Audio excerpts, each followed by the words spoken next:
पशुपति क्षेत्र विकास कोषले सञ्चालक परिषदबाट पारित गरेको गुरु योजनाबारे थप छलफल गर्न कार्यदल गठन भएको छ।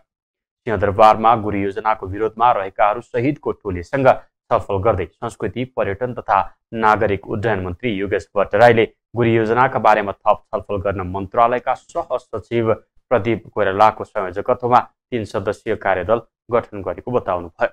कार्यदलमा मन्त्रालयका प्रवक्ता समेत रहेका सहसचिव कमल प्रसाद भट्टराई र पुरातत्व विभागका महानिर्देशक दामोदर गौतम समेत हुनुहुन्छ। कार्यदललाई 1 महिनाको समय दिइएको छ। कार्यदलले महिना दिनभित्र पुरातत्वविद, संस्कृतिविद, स्थानीय बासिन्दा, सम्पदा तथा संरक्षणकर्मी, इतिहासविद लगायतसँग छलफल गरेर प्रतिवेदन बुझाउने उहाँले जानकारी दिनुभयो। मन्त्री भट्टराईले प्राचीनता तथा पुरातत्वमाथि कुनै असर पर्न नदिने गरी गुरु योजना अघि बढाउने बताउनुभयो।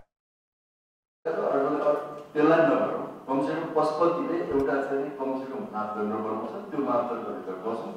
त्यो मापदण्डभन्दा अग्ला बनाएन भने त्यसलाई के गर्यो, अलिकति होच्याउने होला के कुनै हिसाबले त्यसलाई त्यो गरेर हेरौँ।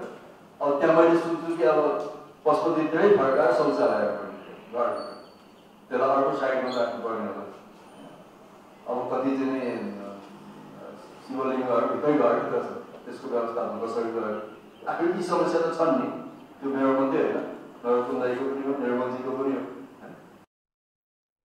छलफलमा त्यही क्षेत्रका प्रतिनिधि सभा सदस्य गगन थापाले गुरु योजनाको नाममा स्थानीय संस्कृति मास्न नहुने धारणा राख्नुभयो। उहाँले अहिलेको अवस्थामा सरकारले अघि सारेको गुरु योजना स्वीकार्य नहुने बताउनुभयो।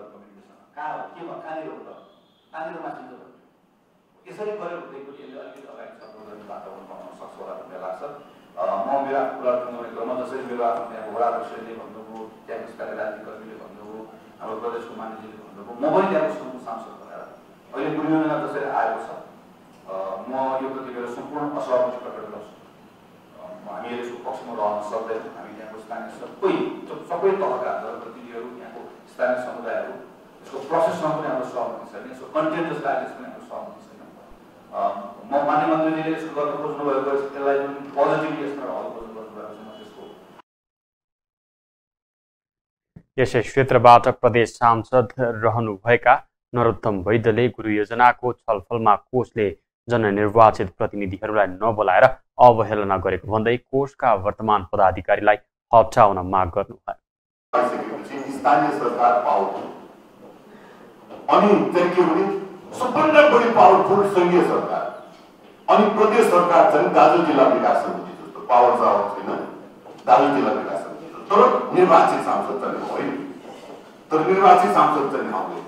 त्यसैले त्यो चाहिँ के भने मेरो आग्रह चाहिँ यो तीनटै सरकारसँग समन्वय गरेर अनि फेरि तपाईले नेपालको संविधान हेर्नुभयो भने यो पशुपतिनाथको मन्दिर चाहिँ संघीय उसमा छ अनि अनुसूची 6 मा चाहिँ के भने कुटी व्यवस्थापन गर्ने कुरा चाहिँ के भने त्यो प्रदेशमा छ। पशुपति क्षेत्र विकास कोषका पदाधिकारी सहितको छलफलमा बस्दा आफूहरूको अपमान हुने भन्दै आन्दोलित स्थानीयहरूले भने मन्त्री भट्टराईलाई ज्ञापन पत्र बुझाएर बाहिरिएपछि जनप्रतिनिधि मात्र बैठकमा सहभागी भएका थिए।